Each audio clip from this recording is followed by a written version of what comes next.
Krishna Krishna Hare Hare, Hare Rama Hare Rama, Rama Rama Hare Hare.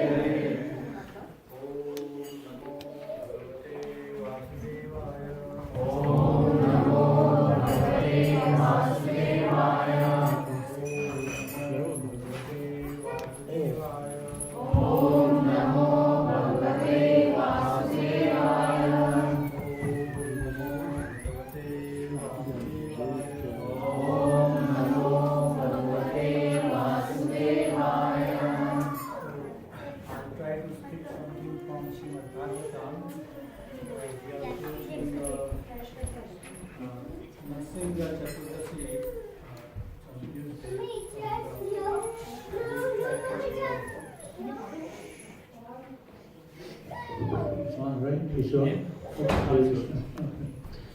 So,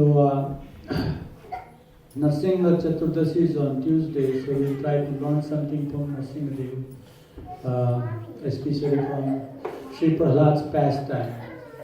And these pastimes are very important for everybody, but they are very important for the children, because Sri Prahlad Maharaj is teaching to the children, so whoever considers themselves a child, they must be kind of, be very attentive and give full attention, because we are learning from who? Sri Prahlad Maharaj. Every day we sing this Nrsimha prayer, right? Namaste Nrsimhaya. Then what we say? Prahlad Ladai. What does that mean? The one who gives happiness to Prahlad Maharaj. Prahlad Ladai means one who gives happiness to Prahlad Maharaj. So, here we go. We will be, where is kid, they should listen very attentively. Actually, everybody is kid. But whoever is kid, they should listen very attentively. Why? Because Prahlad Maharaj is teaching. And who is he teaching to? All the kids. Okay? Alright. So, most of us, we know this sloka, that why does Lord come and descend in this world? So, Paritranaya Sadhunam Bolo Vinasaya Cha Duskutam Dharma Sansthapanarthaye Sambhavami Yuge Yuge. So, why does Lord come? If somebody asks you, why does Lord come? Your Lord is this. Why does he come? What does he have business? So immediately we should know that Paritranaya Sadhuna. He wants to give, or he comes for his devotee. Paritranaya. And what does really mean Paritranaya? Paritranaya means to give benefit. Paritranaya means, do something good. To do something good for the devotees. Paritranaya Sadhuna. Sadhuna means what? Sadhu Nam means one who does good deeds, something good. Sadhu means, even Arjuna asked a question, my dear Lord, can you tell me how can I find out one is sadhu and one is not? See, like I'm going to tell you a little story.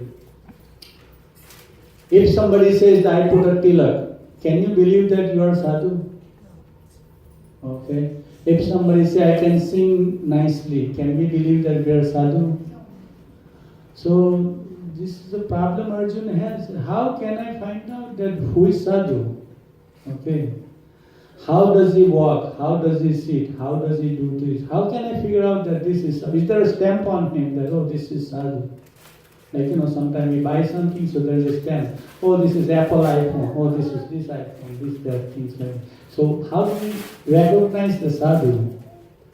So immediately, we need to understand that sadhu has unalloyed devotion for the Lord. That is a sadhu. One who has real attraction for the Lord. Just like when we find out a metal, it's in Srimad Bhagavatam 2, Prahlad Maharaj says that, figure out, like, how do we figure out there is an iron, or how do we figure out that there is a gold in there? So goldsmith figures out how to find the gold, or iron man figures out how to find the iron from the earth. So, vinasaya cha duskritam. What does vinasaya cha duskritam means? Vinasaya means what? To annihilate, to kill. And duskritam, what does duskritam mean?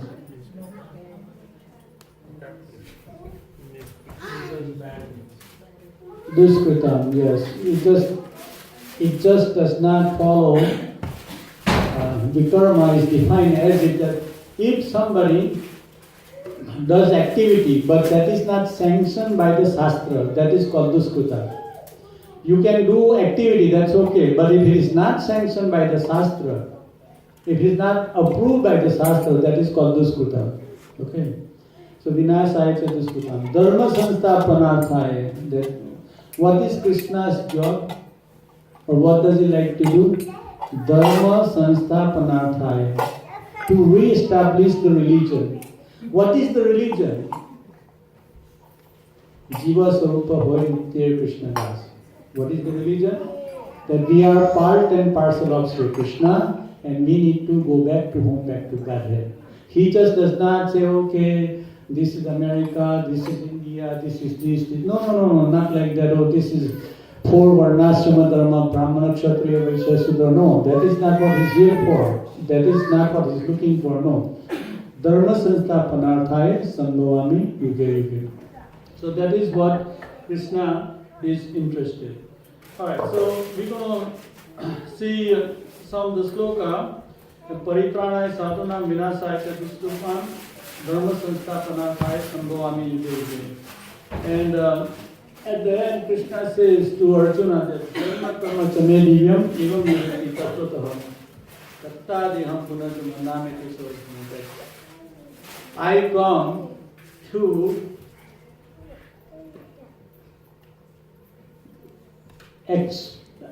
so I come so that everybody can understand that my birth and my activity, they are what? Transcendental. They are not of Lokik, means not of this material world. They are out of this world.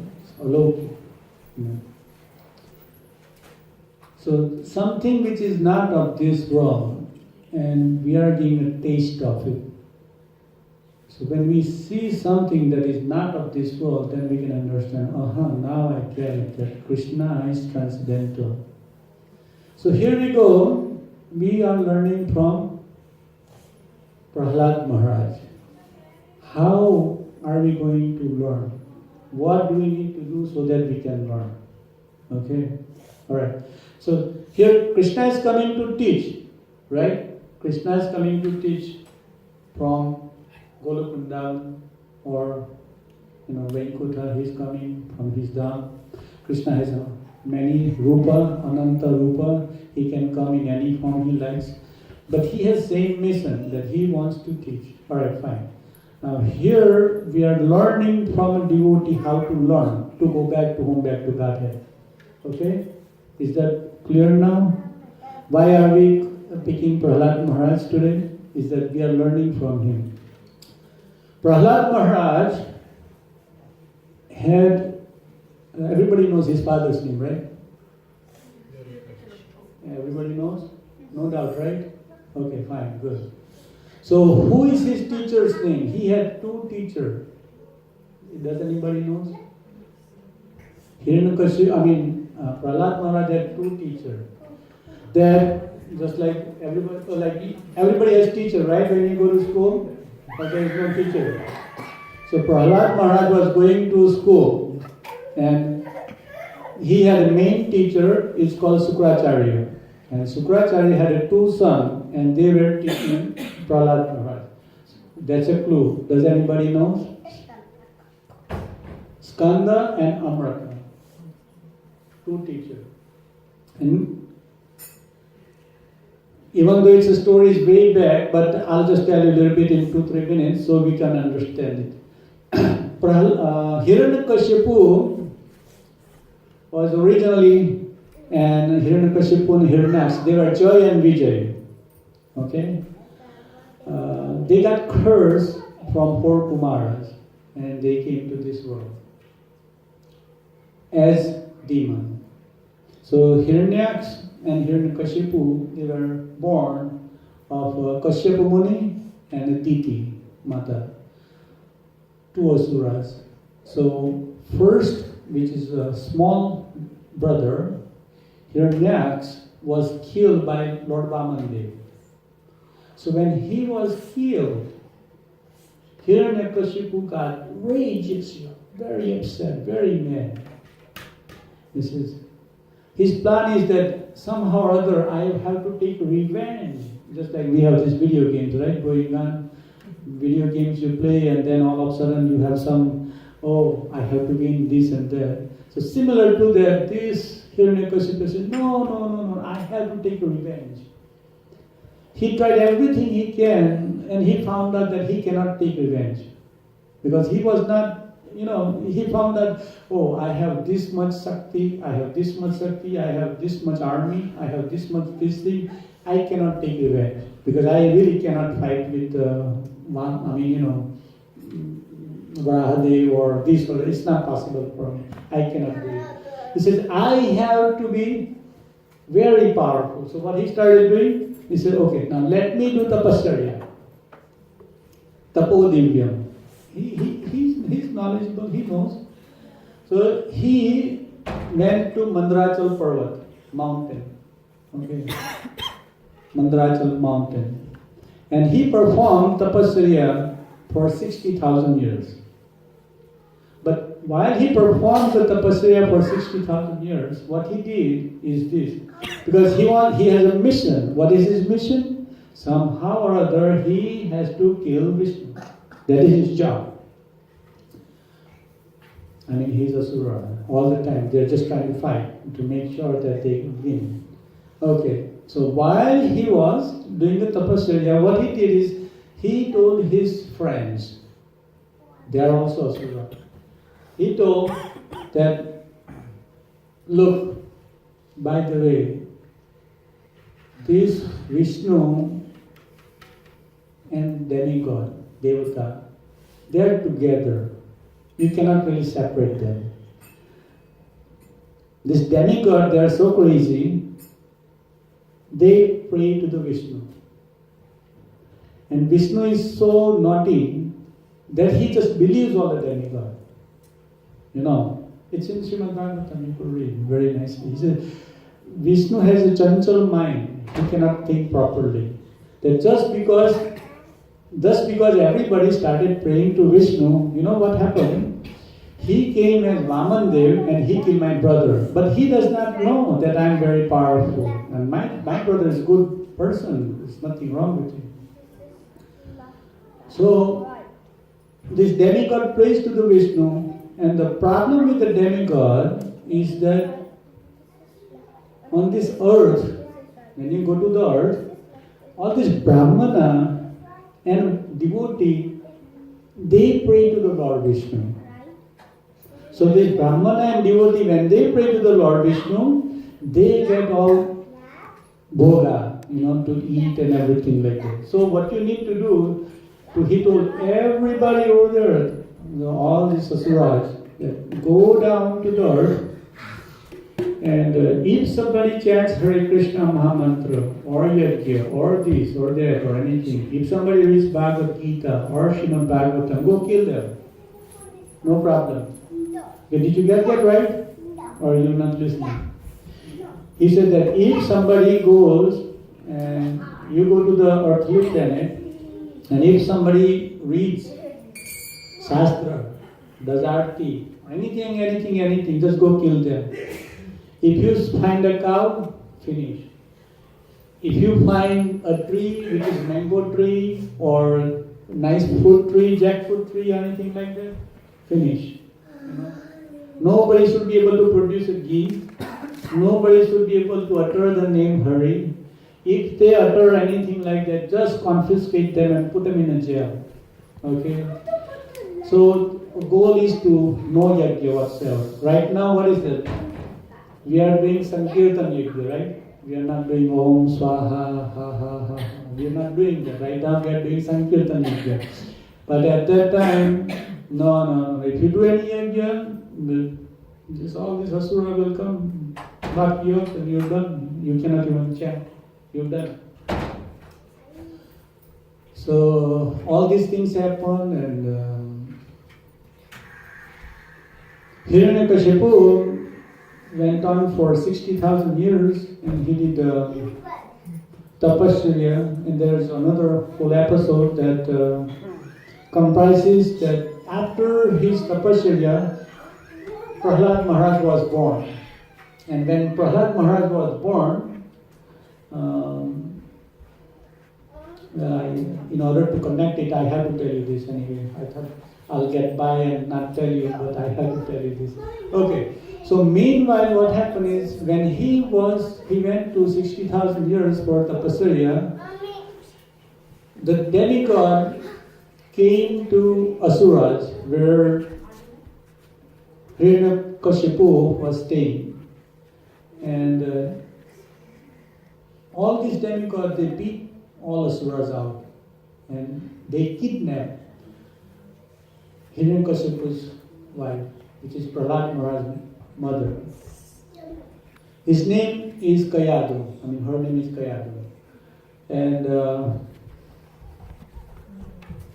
Lord Indra himself, he said, if this Hiranyakashipu is so powerful and he creates so much trouble, what to talk about this little, this Prahlad, who is a seed of Hiranyakashipu, how much trouble he can produce. So he said, you know what, we're just going to capture her, and as soon as the boy gets born, we kill her. We kill Prahlad, right away. But Narad Muni came in between and he said, no, you cannot do it, it's not possible. So Devatas, as soon as they learn that Mother Kayadu has Prahlad, who is an unallied devotee of Lord Shri Krishna, they circumference Mother Kayadu and they offer him obeisances, and then they left. They did not do anything. But Narad Muni Narad Muni protected Mother Kayadu for 60,000 years, and when Hiranyakashipu returned, Prahlad Maharaj was born. So, coming back to the story, he had how many teachers? 2. So, what they were teaching? So it is stated, it's very hard for all kids to understand. But he said that just like what we learn in a school. What do we learn in a school mainly? Does any, what is your classes? What is the name? Science, biology, geography, history. Wow, very good. Science, math, right? Things like that. So because this Prahlad Maharaj was the son of a king, okay, he was taught how to do politics, economics, how to do like a Veda, in other words, there's two groups together, how to divide the groups and how to rule them, things like that. And on top of it, all the politics and everything what you're saying, and on top science and everything. Okay? So one day, after they study so nicely, it just happened.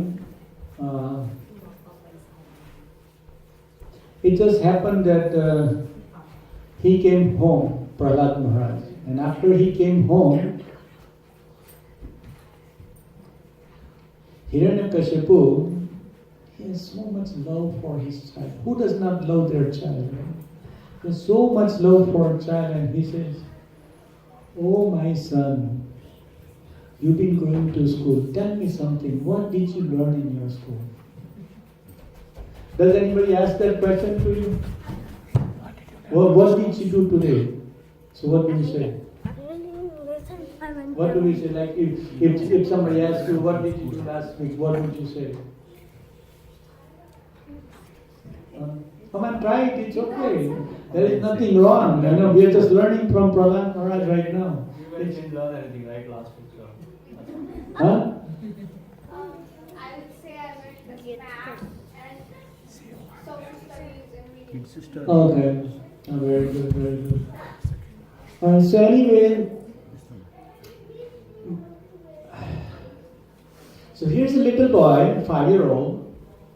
He come from the school, okay, and his father is a king, okay, and the boy is very, very nice. Took shower, decorated, he ate something, whatever, and then he comes and he says, "Oh, Prahlad." He took him on his lap, and he smacked his head, and he cuddled him.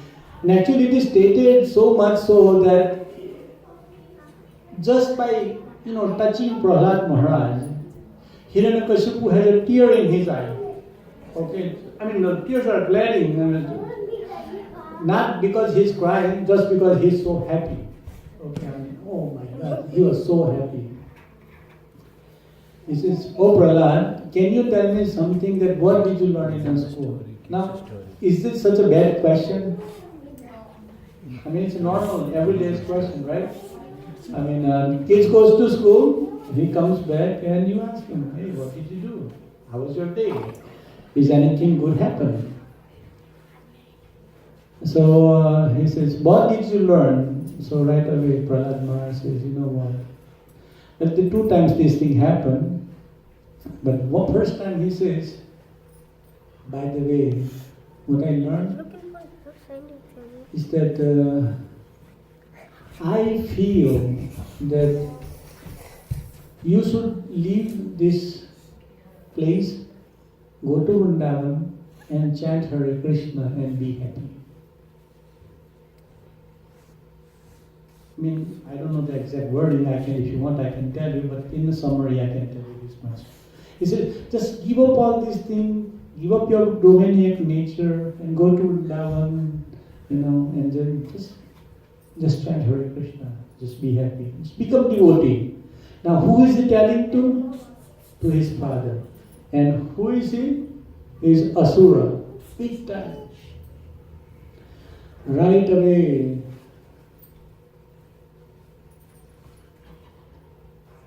Hiranyakashipu broke down. He said, "Oh, I got in trouble with my child." Because he's supposed to be studying what? How to become a great demon. And what he's teaching? What is child telling me? He's telling me that I should go to Madhuvan and I should start, practicing spirituality. What nonsense is that for? He picked up a kid and threw him right down on the floor, right away. Picked it up and just threw it right there. He called the teachers, Skanda and Amaraka. Then again, he chastised like anything. He says, "You nonsense. I'm paying you big salary." He told to the teachers, because teacher is also his own.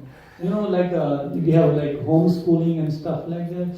So he hired a teacher first, Sukracharya, and on top his two sons. They're also being paid by Hiranyakashipu. So he says that I'm trying to tell you to teach them how to become a great king like me.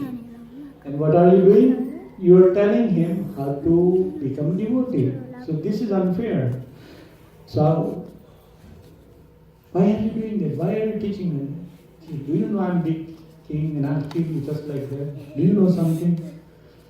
And poor Skandan and Maraka, they already knew that he's bad because he had already killed so many brahmanas and things like that before. So it's not very, it's not unlikely that he will not kill. So the second time, after studying so much, after liking so much politics, so much this, so much that, he taught so much, and after teaching maybe like say about 2 years or 3, they would pass. They would put so much heavy duty exam. I don't know if somebody has taken AP classes or things like that. Do you guys have AP classes, strong classes right now? So just think that Prahlad Maharaj was put into like heavy duty curriculum by these 2 teachers, and he said, no, you better learn this, you better learn this, you better learn this, and we have to get your A grade, you make sure you get a very good grade. So after all that thing, Videsi report card, how are you doing? Yes, everything is taught, no problem. How is your grade? Great grade, no problem. Everything is true, okay, fine. So then now the Prahlad Maharaj is behaving okay, or he has learned very nicely for these 2 teachers. Because they certified that yes, he did got the good grades and everything is he learned, no problem. So now again he brought it in front of his father. He says, look, my dear king, we know that he has passed all curriculum. Okay. He has passed everything what we need to teach him. He has passed everything. Now you could take test if you want to. So again, Prahlad Maharaj was brought and he asked him, tell me, what did you learn? How are you doing in your school? So then, there's 2 sloka, but the one main sloka, he says, Sravanam Kirtanam Vishnu Smaranam Padasevanam Archanam Vandanam Dasam Sakyamatma Nivedanam. He says, in this way one must carry out the service of Lord. He says, in this way, Navadha Bhakti. That's what we recite the sloka that is spoken by Prahlad Maharaj. This is how you should carry out the sloka. Oh my God. And that was a tipping point. So then he called all the suras and he started beating them up to the point killing them. But I don't want to go to that story, but we'll just start the main story, which is 10-15 minutes now. Because we want to cover some teaching from Prahlad Maharaj. Okay? So let's just go.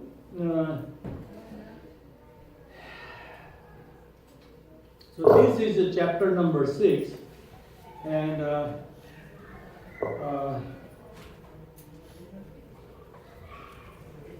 Prahlad Maharaj is teaching to his schoolmates. So in a school there is 2 things going on. Everybody who goes to school, there is 2 things happen. One, teacher teaches, right? And then there is a free time. It's called recess or lunch time or something, right? Everybody goes to lunch and things like that.